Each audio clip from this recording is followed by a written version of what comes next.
Although all modalities in medical imaging have their own unique ways of creating images, nuclear medicine, or NucMed for short, is especially different because the process of image production is eye-catching and like no other, in my opinion.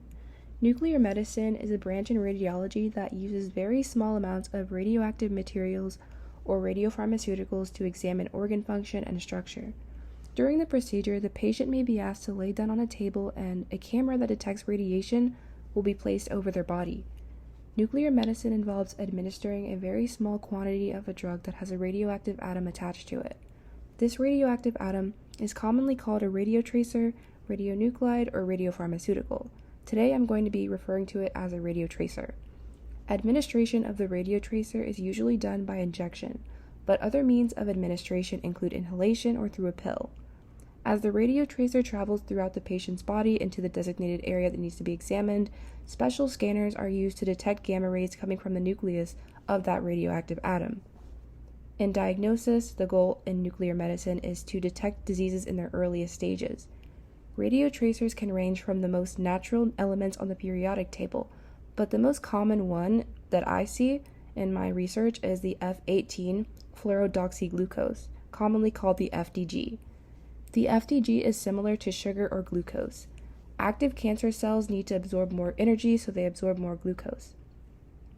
This information from the radiotracer is used to determine how well the organ or tissue is functioning and detect active cancer cells.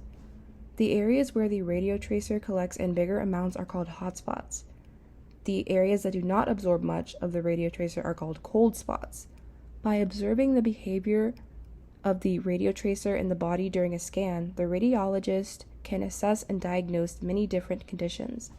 Although commonly used in diagnostics, nuclear medicine is used to treat thyroid cancer, renal cancer, hypothyroidism, and many other cancerous as well as non-cancerous conditions. NucMed therapy is all about shrinking and stabilizing tumors in cancer patients. It is often used as a last resort, most commonly when the patient has not been responding to surgery or chemotherapy. NucMed therapy involves injecting radioactive molecules as a drug into the patient. The radiation in the drug recognizes and kills the tumor cells.